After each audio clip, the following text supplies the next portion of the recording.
Hello friends, ഞാൻ ഇന്ന് ചെയ്യുന്ന വീഡിയോ KSRTC ബഡ്ജറ്റ് ടൂറാണ്. ഇപ്പോൾ നോർത്ത് പറവൂരിൽ നിന്നാണ് സ്റ്റാർട്ട് ചെയ്യണത്. ഞാനിതിൻ്റെ ഫാദറിൻ്റെ വഴി അറിഞ്ഞത്. എല്ലാ ഞായറാഴ്ചയുണ്ട് 750 രൂപയുടെ സീറ്റിന്. ഇത് മൂന്നാറിൻ്റെ മറ്റൊരു വശം, ഇടുക്കിയുടെ മറ്റൊരു വശത്തോടാണ് പോകുന്നതെന്ന് പറഞ്ഞു. അങ്ങനെ 5:15 മണിക്ക് തന്നെ ഞാൻ സ്റ്റാൻഡിൽ വന്നു, വണ്ടിയോട് നിന്ന് പുറപ്പെട്ടു. ആദ്യം ഞങ്ങളെയും കൊണ്ട് പോയത് ചീയപ്പാറ വെള്ളച്ചാട്ടത്തിലാണ്. അപ്പോൾ ഈ 59 സീറ്റിൽ 57 സീറ്റ് ഫുള്ളായിരുന്നു. നമ്മുടെ സൂപ്പർ ഫാസ്റ്റ് ബസ് കുറച്ചുകൂടി സുഖമുള്ള സീറ്റുകളായിരുന്നു. നല്ലൊരു ഡ്രൈവറും നല്ലൊരു കോർഡിനേറ്ററും ആയ കണ്ടക്ടറും കൂടി ഉണ്ടായിരുന്നു, ദിനേശ്. അപ്പോൾ ഇതിൽ പല ആൾക്കാരും പല സ്ഥലത്തു നിന്ന് വന്ന ആൾക്കാരായിരുന്നു. അതാണ് ഏറ്റവും വലിയൊരു ഈ ബഡ്ജറ്റിൻ്റെ പ്രശ്നമെന്ന് ഒരു ഗുണമെന്ന് വെച്ച് കഴിഞ്ഞാൽ നമ്മൾ ആരെയും തമ്മിൽ പരിചയമില്ല. ഈ യാത്രയിൽ പക്ഷെ നമ്മൾ പരിചയപ്പെട്ട് തിരിച്ചിറങ്ങുമ്പോൾ ആരൊക്കെയോ ആരുടെയൊക്കെ ആയി തീരുകയാണ്. അപ്പോൾ ഇത് കഴിഞ്ഞിട്ട് നമ്മൾ നേരെ നേര്യമംഗലത്ത് നിന്ന് ഭക്ഷണം കഴിച്ചു, ബ്രേക്ക്ഫാസ്റ്റ് കഴിച്ചു. അത് അവനവൻ്റെ ചിലവുണ്ടോ, 750 പെടില്ല. പിന്നെ നേരെ കല്ലാറുകുട്ടി ഡാമാണ്. കല്ലാറുകുട്ടി ഡാം കമ്പാരിറ്റീവ്ലി വലിയ ഡാം എന്ന് പറയാനില്ല, ശാന്തമായൊരു ക്ലൈമറ്റ് ആയിരുന്നു. വണ്ടി അവിടെ നിർത്തി ഞങ്ങൾ അവിടുന്ന് ഒരു 10-15 മിനിറ്റ് ചിലവഴിച്ചു. അപ്പോൾ എല്ലായിടത്തും കൃത്യമായിട്ടുള്ള നിർദ്ദേശങ്ങളുണ്ട്. അവിടെ നിന്ന് പിന്നെ നമ്മൾ നേരെ പൊന്മുടി ഡാമിൽ പോയി. ഈ പൊന്മുടി ഡാമിൽ പോകുന്നതിന് തൊട്ട് മുമ്പായിട്ട് പൊന്മുടി ഡാമാണ് ഈ കാണുന്നത്. ഇതിൻ്റെ മുകളിൽ കൂടി വണ്ടി വരുന്നുണ്ട്. വണ്ടി കയറി പോകുന്നിട്ട് ശരിക്കും അവധി ദിവസം അല്ലെങ്കിൽ അവിടെ ഒരു സ്നാക്സും ഐസ്ക്രീം പാർലർ കിട്ടുന്നൊരു ഷോപ്പുണ്ട്. പക്ഷേ ഇന്ന് അവധിയായിരുന്നു. എന്നാലും അവിടെ അത്യാവശ്യം കാണാനുള്ളൊരു ഓപ്ഷൻ ഉണ്ട്. ഈ പൊന്മുടി ഡാമിന് തൊട്ട് മുമ്പുള്ളതാണ് ശ്രീനാരായണ വാട്ടർഫോൾസ്.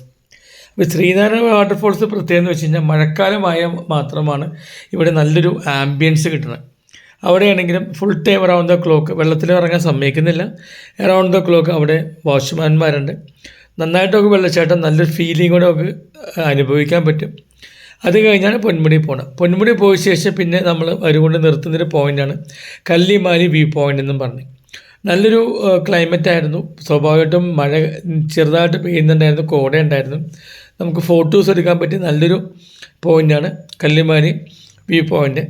ഈ കല്ലുമാലി വ്യൂ പോയിൻ്റ് കഴിഞ്ഞാൽ പിന്നെ അവർ നിർത്തുന്ന ഉച്ചഭക്ഷണത്തിന് പൂപ്പാറയിലാണ്. ഈ പൂപ്പാറയിൽ ഇതാണ് ഹോട്ടൽ സഫയർ. നല്ലൊരു ഫുഡാണ് 70 രൂപയ്ക്ക് കിട്ടുന്നത്. വേണമെങ്കിൽ മീൻ കറി വാങ്ങിയാൽ ഒരു 60 രൂപ എക്സ്ട്രാ കൊടുക്കണം. ഫ്രഷ് ഇതായിരുന്നു. ലേഡീസിന് ബാത്റൂമിൽ പോലുള്ള സൗകര്യങ്ങളുണ്ട്. ഇത് കഴിഞ്ഞ് അവർ തേയിലത്തോട്ടത്തിൽ കൊണ്ട് വണ്ടി നിർത്തുന്നു. ഫോട്ടോസ് എടുക്കാനുള്ള ഓപ്ഷൻ ഉണ്ട്. അവിടെ നിന്ന് എല്ലാവരും ആടിയും പാടി എല്ലാവരും വീണ്ടും മുന്നോട്ട് പോവാണ്. മുന്നോട്ട് പോയി അടുത്ത ലൊക്കേഷൻ എന്ന് പറഞ്ഞാൽ ചതുരംഗപ്പാറ. ഇപ്പോൾ ഈ ചതുരംഗപ്പാറയിൽ ജീപ്പാണ്. ഇതിൽ 150 രൂപ ഒരാൾക്ക് കൊടുക്കണം. ഫ്രണ്ടിൽ ഡ്രൈവർ കൂടാണ്ട് 2 പേരും, ബാക്കിൽ 6 പേരും മുഖാമുഖം ഇരിക്കണം. ഇതാണ് പോകുന്ന ഒരു എക്സ്പീരിയൻസ്. 10 രൂപ വേണ്ടി ഇത്തിരി നമ്മൾ കൊടുക്കുകയൊക്കെ ഉണ്ട്. എന്നാലും ഒരുപാട് എന്ന് പറയാനില്ല. 2 പോയിന്റിൽ അവർ കൊണ്ടുപോകുന്നുണ്ട്. ഒന്ന് ചതുരംഗപ്പാറയുടെ മുകളിൽ നമുക്ക് ആ പുല്ലും കാടും അതേപോലെ തന്നെ താഴ്വാഴും നമുക്ക് അനുഭവിക്കാനുള്ള ഒരു ഫീലിംഗ് ഉണ്ട്. ഇതാണ് യാത്ര, അതിനകത്തുള്ള യാത്ര. അത് കഴിഞ്ഞിട്ട് പിന്നെ നമ്മൾ കാറ്റാടി യന്ത്രങ്ങളിലുള്ള വേറെ സ്ഥലത്ത് അവർ കൊണ്ടുപോയിട്ട് വണ്ടി നിർത്തുന്നുണ്ട്. അവിടെ നിന്ന് നേരെ നമ്മൾ വണ്ടി നിർത്തി അടുത്തോട്ട് 10 മിനിറ്റ് എത്തുകയും ചെയ്യും. ഒരു കട്ടൻ ചായ കുടിച്ചിട്ട് ബസ്സിൽ കയറുകയും ചെയ്യാം. അപ്പോൾ ഇത് നല്ലൊരു അനുഭവമാണ്. ഈ ഒരു ചായ കുടിച്ച് കയറിയ പിന്നെ നമ്മൾ നേരെ പ്രവേശിക്കുന്നത് ഗ്യാപ്പ് റോഡിലാണ്. ഗ്യാപ്പ് റോഡിനെ പറ്റി അറിയാവുന്ന നമുക്ക് കൂടുതൽ ദേവികുളം മൂന്നാർ റോഡ് നല്ല തണുപ്പുള്ളൊരു സമയമായിരിക്കും. വൈകുന്നേരമായിട്ടുണ്ടാവും. മഴ കൂടി ഉണ്ടെങ്കിൽ പറയാൻ വേണ്ട. നേരിൽ മഴ കഴിയുമ്പോൾ ഒരു കോട ഇറങ്ങി നല്ലൊരു ഫീലിംഗാണ്.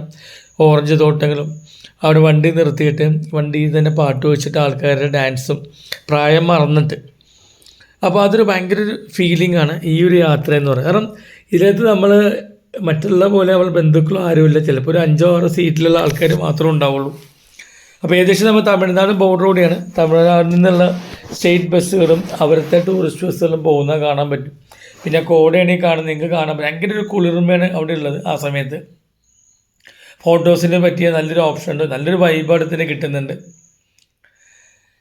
അപ്പോൾ നമ്മൾക്ക് KSRTC ബസ് കൂടി ആയതുകൊണ്ട് നമുക്കൊരു പ്രിവിലേജും ഉണ്ട്. കാരണം നമ്മൾ മറ്റുള്ള ചെക്കിങ്ങോ കാര്യങ്ങളൊന്നും ഇല്ല. കാരണം ഗവൺമെൻറ്റിൻ്റെ വണ്ടിയും കൂടിയാണല്ലോ. ഇത് കഴിഞ്ഞാൽ പിന്നെ അവിടെ നിന്ന് പോകുന്നത് ആനയിറങ്ങൽ ഡാമാണ്. ഈ ആനയിറങ്ങൽ ഡാമിൻ്റെ പ്രത്യേകത എന്താണെന്ന് വെച്ച് കഴിഞ്ഞാൽ ഇത് സിമെൻറ്റോ അല്ലെങ്കിൽ കുമ്മായം കൊണ്ട് ഉണ്ടാക്കിയത്. ഈ കളിമണ്ണ് എല്ലാം കൂടി ചേർത്ത് ഒരു മിക്സറും ചേർത്ത് ഉണ്ടാക്കിയൊരു ഡാമാണ് ഈ ആനയിറങ്ങൽ ഡാം എന്ന് പറയുന്നത്. ആനയിറങ്ങൽ ഡാം നമ്മൾ വണ്ടി കഴിഞ്ഞാൽ പിന്നെ മൂന്നാർക്ക് പോകും. മൂന്നാർ പോകുന്നതിന് മുമ്പായിട്ട് നമ്മൾക്കൊരു പർച്ചേസ് ചെയ്യാൻ വേണ്ടി കാപ്പിയോ ചായയോ അല്ലെങ്കിൽ ഹാൻഡ് മെയ്ഡ് ചോക്ലേറ്റ്സോ പോകുന്ന സ്റ്റോപ്പിൽ നിർത്തും. ഇതിനു മുമ്പ് ഈ ഗ്യാപ്പ് റോഡിൽ ഈ വരുന്ന ആൾക്കാരെല്ലാവരും പാട്ടെല്ലാം വെച്ച് പ്രായം മറന്നുള്ള ഒരു ഡാൻസാണ് ഇത്. ഈ ഒരു യാത്ര എന്ന് പറഞ്ഞാൽ നമ്മളെ സ്വന്തം വീട്ടുകാരുടെ കൂടെ പോയാൽ നമുക്ക് കിട്ടൂല. കാരണം നമ്മളെല്ലാവരും ഓരോ കോർണറിലായിരിക്കും ഇരിക്കുന്നത്. ഇതെന്ന് വെച്ച് കഴിഞ്ഞാൽ എല്ലാവരും എല്ലാവരുടെയാണ്. അവിടെ ഒരു അങ്ങോട്ടും ഇങ്ങോട്ടും എല്ലാവർക്കും ഒരു ഭയങ്കര ഒരു ബന്ധുവായിട്ട് നമ്മൾ ടൂർ തീരുന്നത് തന്നെ. അപ്പം ഇത് 750 രൂപയുടെ നോർത്ത് പറവൂരിൽ നിന്ന് ഈ ചതുരംഗപ്പാറ എന്ന് പറയുന്ന ട്രിപ്പ്. ഇതേപോലെ തന്നെ കൊടുങ്ങല്ലൂരിൽ നിന്ന് മാമലക്കണ്ടുണ്ട്. KSRTC ഡ്രൈവറാണെങ്കിലും കോർഡിനേറ്റർ ആയ കണ്ടക്ടറും എല്ലാവരും വളരെ കോപ്പറേറ്റീവാണ്. എല്ലായിടത്തും ഇത് തന്നെയാണ് കേട്ടേക്കുന്നത്. നിങ്ങൾ നിങ്ങളുടെ നാട്ടിൽ അന്വേഷിച്ച് നോക്കുക. കാരണം ചെറിയൊരു എമൗണ്ട് കൊണ്ട് പോവുകയും ചെയ്യാം. നമുക്ക് ഒരുപാട് ആൾക്കാരെ പരിചയപ്പെടുന്ന അവസരം കൂടി ഇവിടെ നിന്ന് കിട്ടുന്നുണ്ട്. ഈ വരുന്ന 2 പേരാണ് ഞങ്ങളുടെ സാരഥികൾ. ഇത് ഞങ്ങൾ ചായപ്പാറ വെള്ളച്ചാട്ടത്തിൽ ചെയ്ത് വീഡിയോ ആയിരുന്നു. ഗ്യാപ്പ് റോഡ് കയറി ഏകദേശം സന്ധ്യയായി, മഞ്ഞ് ഇറങ്ങി, മനസ്സിലും ഒരുപാട് സന്തോഷമായി. ഒരുപാട് ഓർമ്മകളായിട്ട് ടൂർ അവസാനിക്കണം. നിങ്ങളും ട്രൈ ചെയ്ത് നോക്കുക KSRTC ടൂർ.